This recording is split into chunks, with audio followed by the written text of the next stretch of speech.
अल्लाहुम्मा सल्लि अला मुहम्मदिन व आलि मुहम्मद।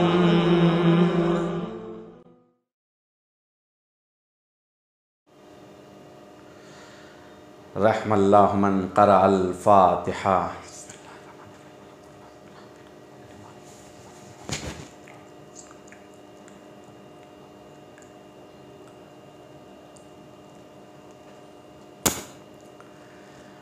औज़ु बिल्लाहि मिनश शैतानिर रजीम। बिस्मिल्लाहिर रहमानिर रहीम। रब्बिश्रह ली सदरी व यस्सिर ली अमरी वहलुल उक़दतम मिन लिसानी यफ़क़हू क़ौली। अल्हम्दुलिल्लाहि रब्बिल आलमीन। सुम्मस्सलातु वस्सलामु अला अशरफिल अंबिया वल मुरसलीन ख़ातमिन नबिय्यीन सय्यदिल क़रशिय्यिल मक्किय्यिल मदनी अबिल क़ासिमिल मुस्तफ़ा मुहम्मद। अल्लाहुम्मा सल्लि अला मुहम्मद व आलि मुहम्मद व अला आलि बैतिहि अत्तय्यबीन अत्ताहिरीन अल-मअसूमीन अल-मुंतखबीन अल-मुंतजबीन। अम्मा बाद फ़क़द क़ाल इमाम सज्जाद अलैहिस्सलाम अशद्दु साअत इब्न आदम सलासु साअत। सलवात पढ़ दे बर मोहम्मद व आले मोहम्मद। आप तमामी हज़रात से गुजारिश है कि एक मरतबा सूरह हम्द और 3 मरतबा सूरह तौहीद की तिलावत फरमाकर मरहूमा सैयदा काज़मी बेगम ज़ैदी बिनते सैयद मुर्तज़ा हुसैन की रूह को ईसाल फरमा दें।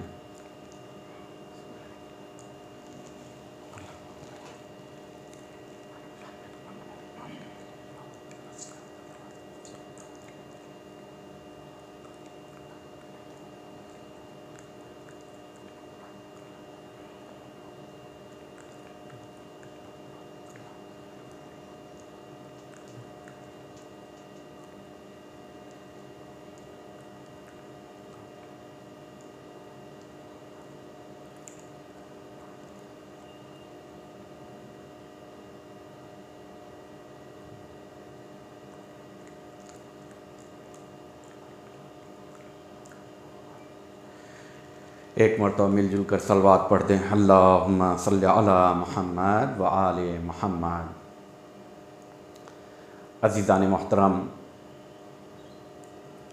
जैसा कि आप सबको ये ख़बर है कि एक मरहूमा के लिए ईसाल सवाब की मजलिस रखी गई है, जो मौला की चाहने वाली है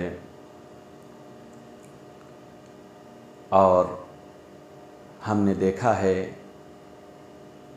मछली के बारे में, सुना भी है, पढ़ा भी है और देखा भी है कि मछली बग़ैर पानी के नहीं रह सकती है।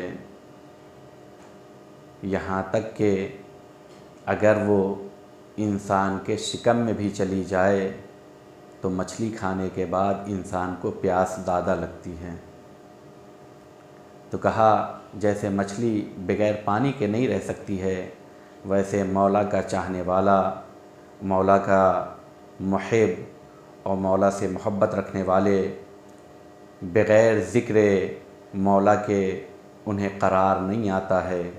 ज़िंदा रहें तो फ़र्श आज़ा पर आते हैं और इस दुनिया से चले जाएं तो भी उनके लिए सबसे कीमती तोहफ़ा जो होता है वो मजलिस हुसैन, ज़िक्र हुसैन और ज़िक्र अहले बैत हुआ करता है। लिहाजा इसी उन्वान से कि मौला के चाहने वाले को ज़िक्र हुसैन से जब करार आता है, सुकून मिलता है, तो उनकी खिदमत में उनके चाहने वालों की जानिब से कुछ हदिया पेश कर दिया जाए, ताकि वो भी अपने दोस्तों और अपने साथियों के साथ जब बैठें तो फ़ख्र करें कि देखो आज हमें सबसे कीमती तोहफ़ा हमारे चाहने वालों ने भेजा है। और जब पूछा जाए कि वो कीमती तोहफ़ा क्या है तो फ़ौरन बताएं कि आज मेरे नाम पर मेरे मौला का ज़िक्र हुआ है। इन्हीं तमाम सोचों के साथ और फ़िक्र के साथ हम लोग ने एक मजलिस अज़ा को बरकरार किया है, बरगुज़ार किया है, जिसका उन्वान है कि इंसान चूँकि इस दुनिया से जाता है, ये एक ऐसी हकीकत है जिससे इनकार नहीं है, बल्कि कुरान में अल्लाह ने कहा है कुल्लु नफ्सिन ज़ाइक़तुल मौत, हर इंसान को मौत का मज़ा चखना है। दूसरी आयतों में आप जाके देखेंगे तो अल्लाह कहता है कि अगर इंसान अपने आप को मजबूत किले ही में क्यों न बंद कर ले, लेकिन मौत अगर आएगी तो वो आकर रहेगी। मौत से अपने आप को मजबूत किलों के ज़रिए से भी नहीं बचा सकते हैं। लिहाजा यह हकीकत है कि इंसान को इस दुनिया में आने के बाद फिर वापस जाना है। इसी वजह से तो हम जब किसी के मरने की ख़बर सुनते हैं तो यही कहते हैं इन्ना लिल्लाह व इन्ना इलैहि राजिऊन, यानी पलट कर उसी की जानिब जाना है। लिहाजा हमें हमेशा तैयार भी रहना है कि कब अल्लाह की तरफ से बुलावा आ जाए। लेकिन हर इंसान चाहता है कि उसकी ज़िंदगी सुकून और आराम के साथ गुज़रे, इंसान को मुश्किल ना हो, सख्तियों से वो अपने आप को बचा ले जाए। मौला सैयद सज्जाद इरशाद फरमाते हैं कि इंसान की ज़िंदगी में 3 मौके ऐसे हैं जो बहुत सख्त होते हैं। लिहाजा मौला कहते हैं अशद्दु साआत, मौला कह रहे हैं शदीद सख्त तरीन वक्त इब्न आदम यानी इंसान के लिए सलास साआत, 3 मौके हैं। पहला मौका कहा जब मलकुल मौत को वो देखता है तो उसके लिए सबसे ज़्यादा सख्ती का मौका और शदीद मौका होता है। दूसरा मौका इंसान के लिए सबसे ज़्यादा शदीद होता है, कहते हैं जब वो अपनी कब्र में दोबारा उठाया जाता है। और तीसरा मौका जहाँ पर इंसान के लिए सबसे ज़्यादा मौला अपनी ज़बान में कह रहे हैं कि शदीद वक्त होता है, जब इंसान खुदा की बारगाह में रोज़े महशर खड़ा होगा और उसके बाद उसका फ़ैसला होगा इम्मा फिन्नार, या तो उसे जहन्नम में जाना है, इम्मा फिल जन्नह, या उसे जन्नत की तरफ जाना है। तो ये 3 मौके हैं, 3 वक्त हैं जो बहुत ज़्यादा सख्त है इंसान के लिए। और मैंने कहा हर इंसान आराम के साथ ज़िंदगी गुजारना चाहता है, हर इंसान मुसीबतों से अपने आप को बचाना चाहता है, हर इंसान सख्तियों से निजात पाना चाहता है। जब ये 3 मौके सख्त हैं, शदीद हैं, मौला ने अपनी ज़बान से बयान किया है, तो मौला फिर ये बताइए कि इन मौक़ों पर अपने आप को सख्ती से कैसे बचाएं, मुश्किलात से कैसे निकालें। क्यों? इसलिए कि हम उसके मानने वाले हैं जहाँ पर सिर्फ मरज़ बताकर छोड़ नहीं दिया जाता, बल्कि उसका इलाज भी बताया जाता है। जब मासूम ने कहा कि 3 मरहले इंसान के लिए सबसे ज़्यादा सख्त हैं, तो उन सख्तियों से बचने का भी तरीक़ा होगा। लिहाजा मैं इन्हीं बातों को बयान करके अपनी और आपकी ज़हमत को तमाम करूँगा। पहली वो घड़ी कि जहाँ पर इंसान को सबसे ज़्यादा तकलीफ़ होती है, कहा जब मलकुल मौत को वो देखता है। यह अजीब मरहला है। बड़े बड़े ताकतवर इंसान, बड़े बड़े रेज़लिंग और बड़े बड़े स्टेज पर आकर इंसान अपनी ताकत का और अपनी बॉडी का इजहार करने वाला ही क्यों ना हो, दुनिया का सबसे मजबूत इंसान क्यों ना हो, लेकिन जब मलकुल मौत को देखता है तो उसकी पेशानी पर पसीना आ जाता है। क्यों? इसलिए कि ये सख्त तरीन मरहला होता है।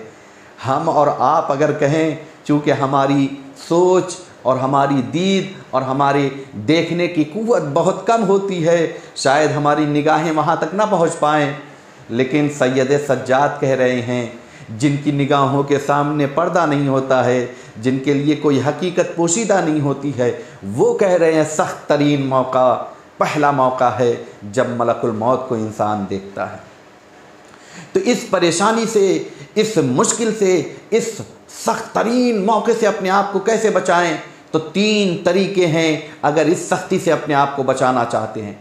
पहला तरीका, इंसान अगर मौत के मरहले में, सकरात मौत में है, मलकुल मौत को देख रहा है और उस सख्ती से, उस दर्द से अपने आप को बचाना चाहता है, तो वो ये है कि इंसान मोहब्बत अहले बैत दिन में रखे ताकि वक्त मौत उसे आसानी हो, उसे तकलीफ़ ना हो।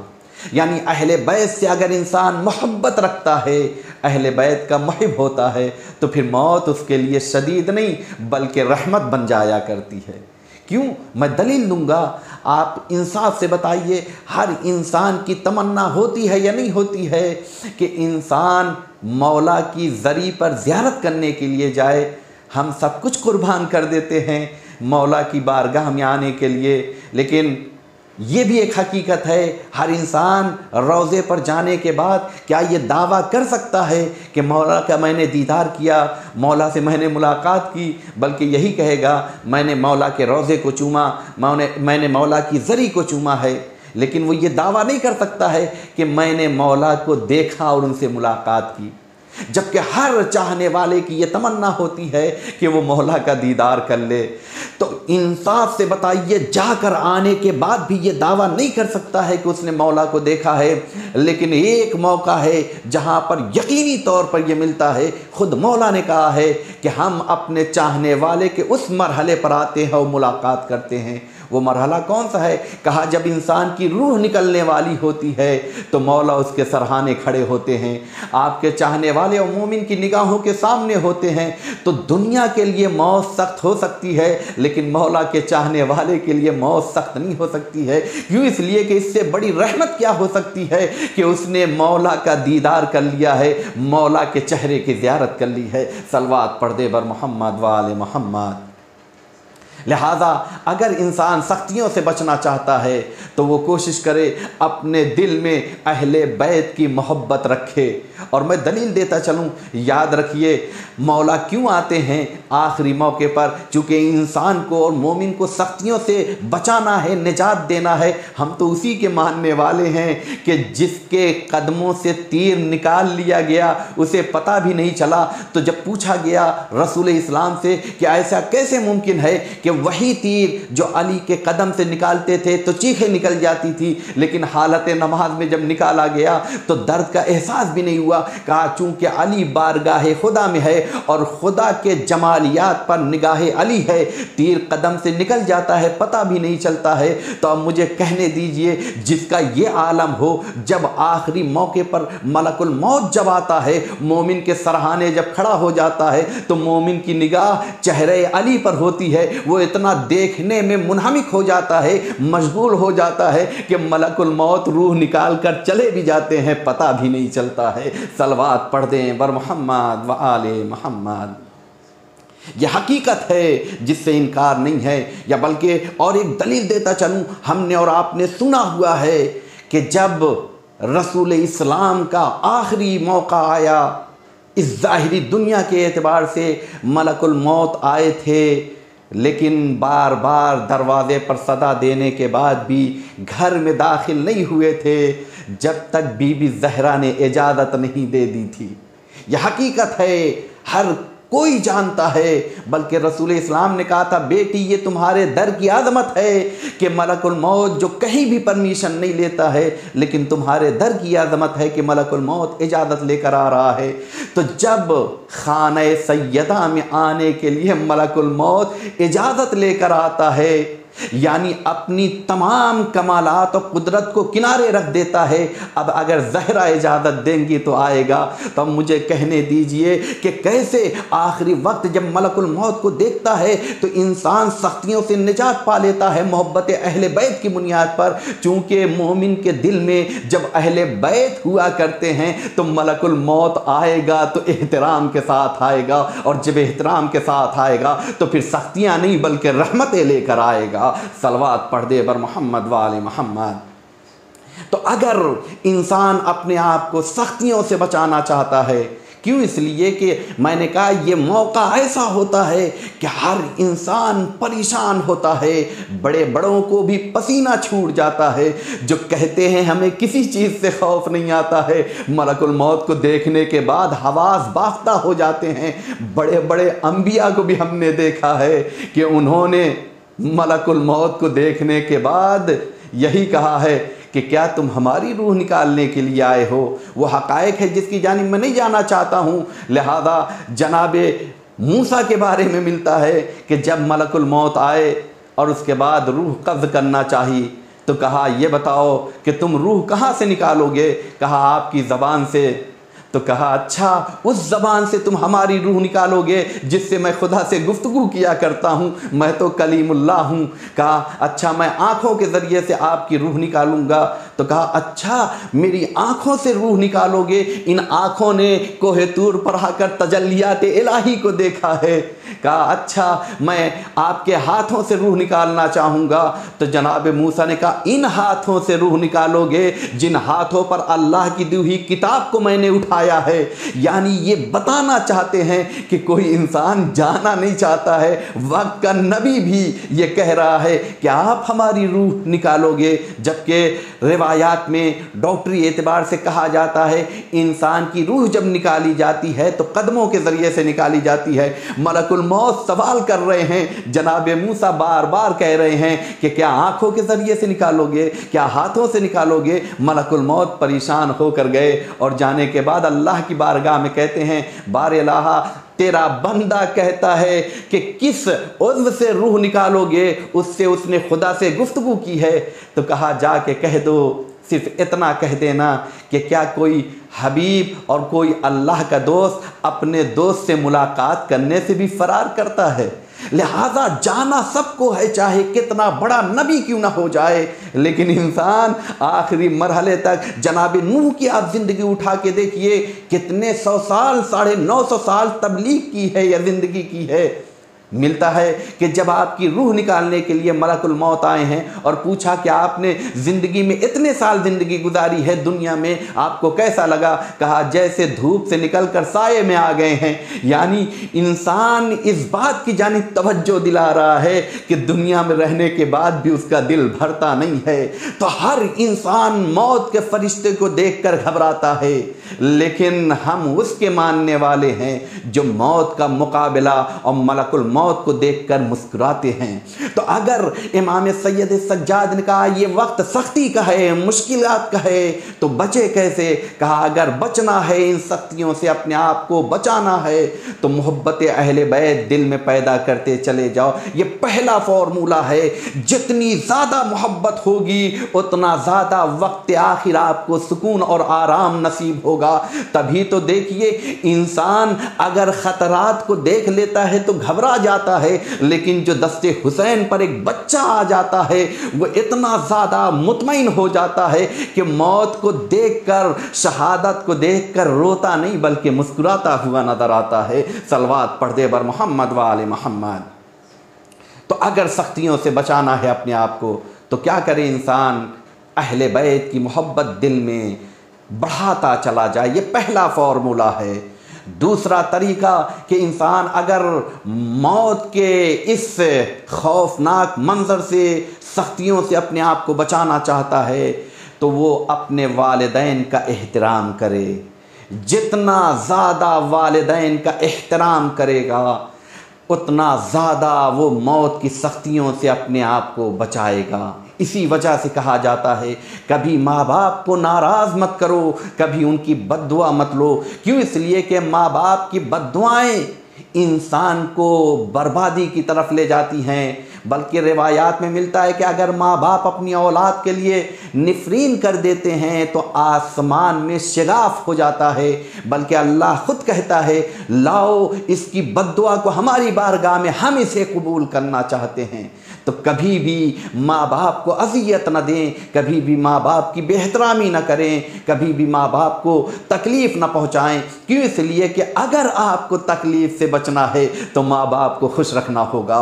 मैं ऐसे नहीं कह रहा हूँ, मैं दलील देकर आगे बढ़ना चाहता हूँ। रसूल इस्लाम के ज़माने का वाक़या है कि एक शख्स जवानी के आलम में आखिरी मौका आया। आपने देखा होगा कि जब आखिरी मरहला होता है तो लोग जमा होते हैं, आलम एहतज़ार होता है।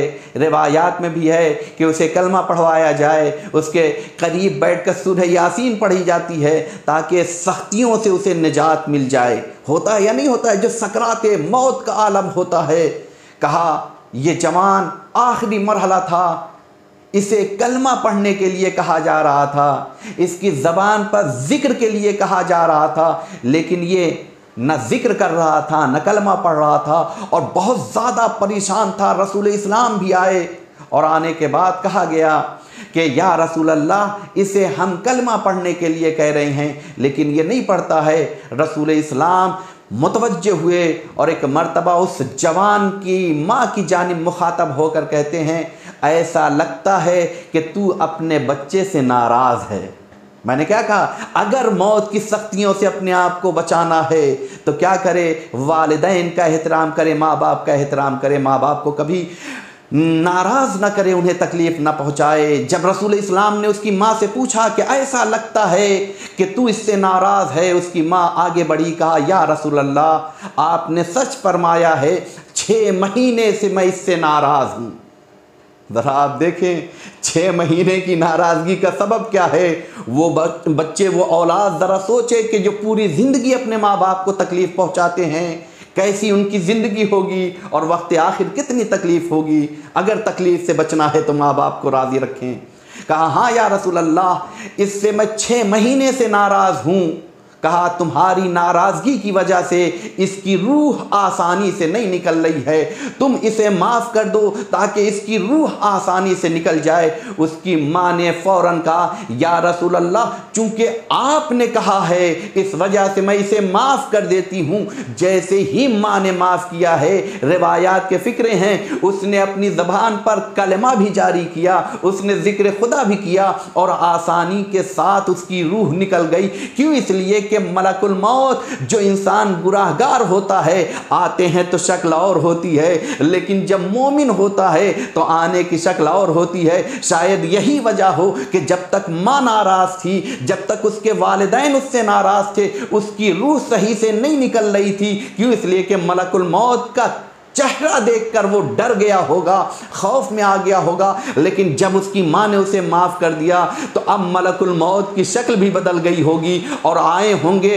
तो रहमतों के साथ आए होंगे। क्यों? इसलिए कि जब मोमिन की रूह निकाली जाती है तो ऐसा लगता है जैसे इंसान के बदन से गंदा कपड़ा उतार कर उसे बेहतरीन और पाको पाकीज़ा खुशबूदार लिबास पहना दिया जाए। उसी तरीके से जब बंदे मोमिन की रूह निकाली जाती है तो मलकुल मौत या ऐसे ही होता है कि उसके बदन से मादी जिस्म निकालकर उसकी रूह को निकाल कर लेकर चले जाते हैं। सलवात पढ़ दे बर मोहम्मद व आले मोहम्मद।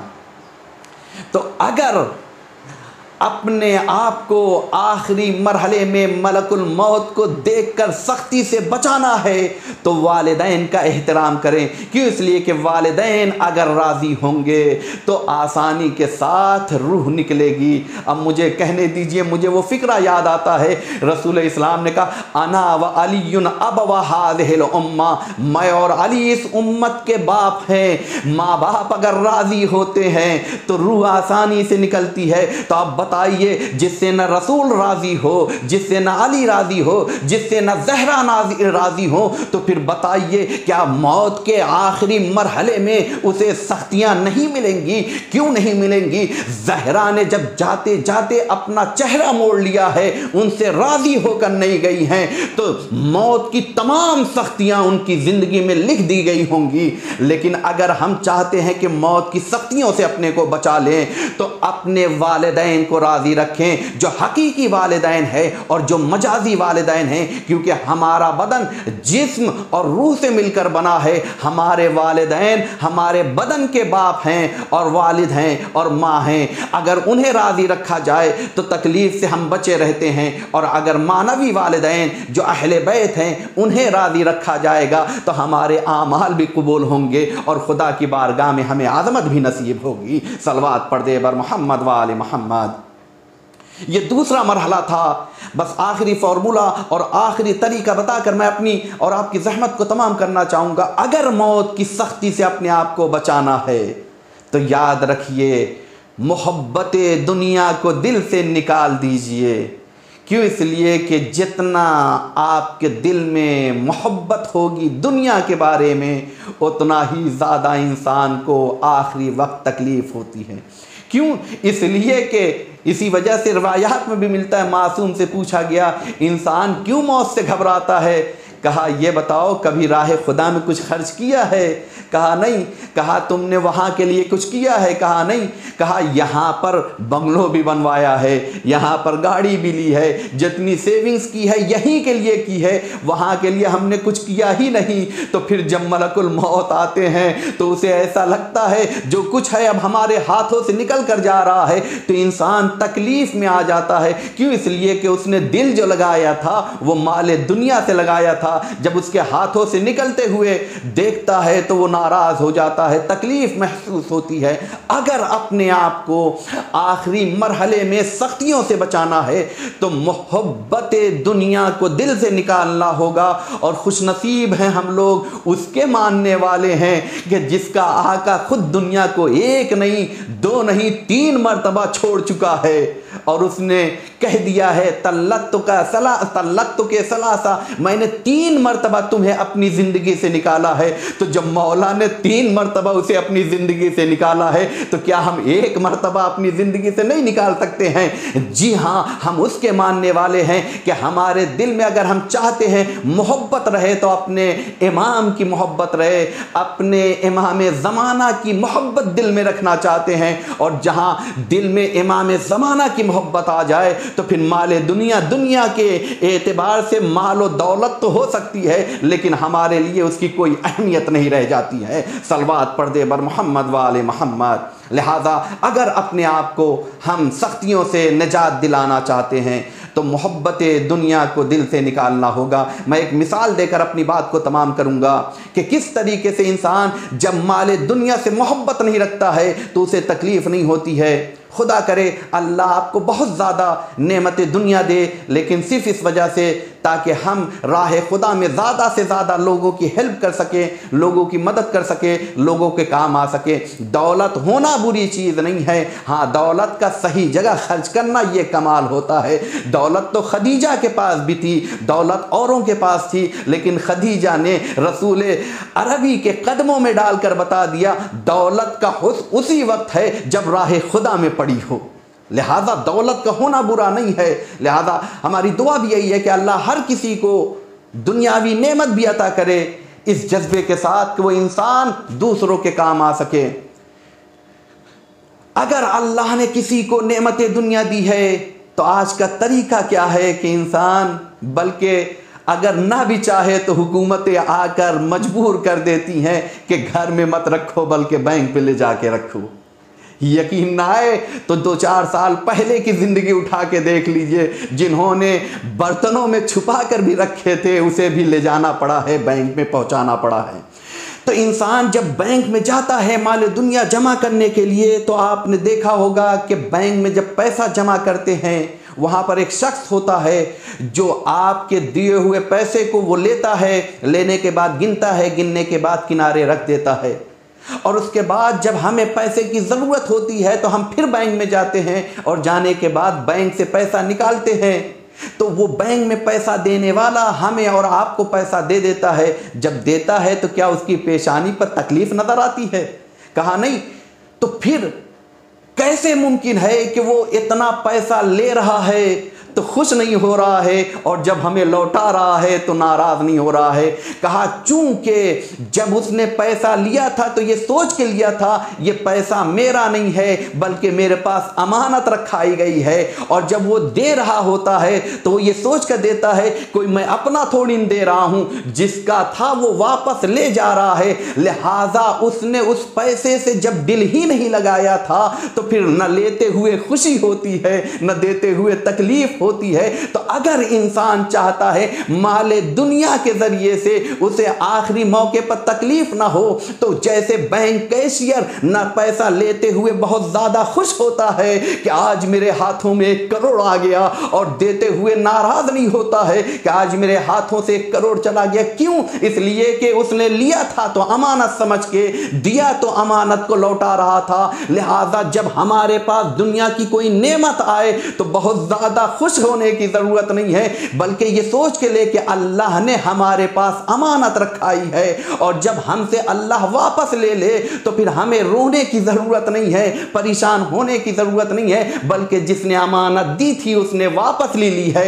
लिहाजा खुशी खुशी उसकी बारगाह में उसे वापस कर देना चाहिए। सलवात पढ़ दे बर मोहम्मद वाले मोहम्मद। तो अजीज़ों, अगर तकलीफ से अपने आप को बचाना है तो माले दुनिया की मोहब्बत अपने दिल से निकालना होगा। जब दुनिया की इस चमक से, दुनिया की इस दौलत से मोहब्बत ही नहीं होगी तो छोड़ते हुए तकलीफ भी नहीं होगी। लिहाजा आप आइए करबला में देखिए, हमने देखा कि असहाब हुसैनी हैं जो सबसे आगे अपने आप को पेश कर रहे हैं और शहादत की फहरिस्त में अपना नाम सबसे पहले लाना चाहते हैं। क्यों? इसलिए कि उनके दिल में दुनिया की मोहब्बत नहीं बल्कि अपने वक्त के इमाम की मोहब्बत है, खुदा की मोहब्बत है, कुरान की मोहब्बत है, रसूल की मोहब्बत है। जहाँ पर ये मोहब्बत आ जाती है तो फिर मौत से डर नहीं लगता है।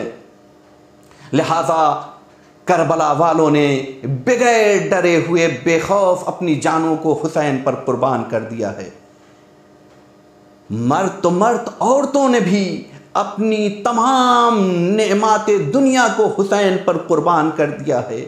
माँ के लिए सबसे बड़ी नेमत जो होती है वो ये होती है कि इंसान के पास जब औलाद आ जाती है तो उससे बहुत ज़्यादा लगाव हो जाता है। माँ की ममता आप जानते हैं, लेकिन हमने करबला में देखा कि जब ज़ैनब के दोनों बच्चे शहीद होकर आए हैं तो आपने देखा कि जनाब ज़ैनब बच्चों के लाशे के पास बैठी हैं, लेकिन गिरिया नहीं कर रही हैं, बल्कि इस मरहले पर भी आकर एक हाथ औन पर रखा, एक हाथ मोहम्मद पर रखा और उसके बाद अल्लाह की जानिब देख कर कहा, अल्लाहुम्मा तकब्बल मिन्ना हाज़ा कलीलल कुर्बान। बारेला, ये छोटी सी कुर्बानी है जो तेरी बारगाह में पेश कर रही हूँ, तू हुसैन के सदक़े में से कबूल कर लेना। आज़ादाराने मज़मूम करबला, ये वक्त माँ के लिए बहुत अजीब होता है और यही मरहला अगर आपको देखना है, जब माँ इस दुनिया से जाने लगती है ना तो अपनी औलाद को याद कर कर के रोती है कि मेरे बच्चे का ख्याल कौन रखेगा, मेरे बच्चे के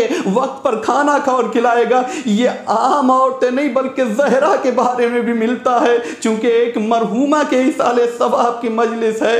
अरे इस दुनिया से जब जा रही थी बच्चों का ख्याल आया होगा, लेकिन चूंकि आशिक हुसैन थी, एक मर्तबा करबला को याद किया होगा, अपने बच्चों को हुसैन के हवाले कर दिया होगा। लेकिन माँ के लिए ये बहुत ही सख्त मरहला होता है, जब अपने औलाद से जुदा होती है। तभी तो मिलता है कि जब जनाब शहजादी का आखिरी मौका आया था, क्या देखा? वही शहजादी जो बिस्तर से उठ नहीं पाती है, वही शहजादी जो पसलियों पर हाथ रखी हुई होती है। लेकिन आज क्या देखा? मंजर अजीब है, कभी खाना बना रही है, कभी हसनैन को नहला रही है, कभी हसनैन के कपड़े बदल रही है। अरे जब सवाल करने वाले ने पूछा कि शहजादी खैर तो है, एक जवाब दिया कि अरे मेरा खुदा से करीब होने का वक्त आ गया है, इस दुनिया से जाने का वक्त आ गया है। और उसके बाद तमाम वसीयतें की हैं और जाते जाते एक जुमला कहा था, ऐ मेरे सरताज अली, मेरा हुसैन अभी छोटा है,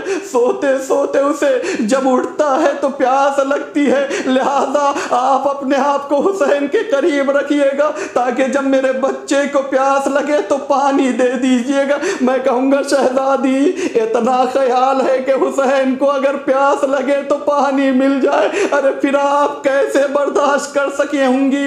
करबला का मंजर जरा याद तो करे, यही आपका हुसैन है जो 3 दिन का भूखा और प्यासा है, कभी अकबर का लाशा उठाता है तो कभी औन मोहम्मद का। सयअलमुल्लज़ीन ज़लमू अय्य मुनक़लिबिन यनक़लिबून अला लानतुल्लाहि अलल क़ौमिज़ ज़ालिमीन। बारेलाहा, तुझे वास्ता है ज़िक्र का, इस मजलिस हुसैन का, तमाम शियाने हैदर कर्रार जहाँ कहीं भी उनके जान माल इज़्ज़त आबरू की हिफाजत फरमा। बारेलाहा, जो लोग परेशान हाल हैं उनकी परेशानियों को दूर कर दे। बारेलाहा, जो लोग मरीज़ हैं उन्हें शिफाए कामिला व आजिला अता फरमा। बारेलाहा, जो लोग रिस्क रोज़ी के लिए स्ट्रगल कर रहे हैं उन्हें उनके मकासद में कामयाबी अता फरमा। बार इलाहा जिन लोगों ने नया कारोबार शुरू किया हो उन्हें कामयाबी के साथ उनके रिस्क रोज़ी में बरकत अता फरमा। बार इलाहा तुझे वास्ता इस मजलिस हुसैन का इमाम ज़माना के ज़ुहूर में ताजील अता फरमा और हमें उनके आवान व अंसार में शुमार फरमा। आप तमाम ये हज़रात से गुजारिश है कि 1 मरतबा सूरह हम्द और 3 मरतबा सूरह तौहीद की तिलावत फरमा कर मरहूमा की रूह को ईसाल फरमा दें।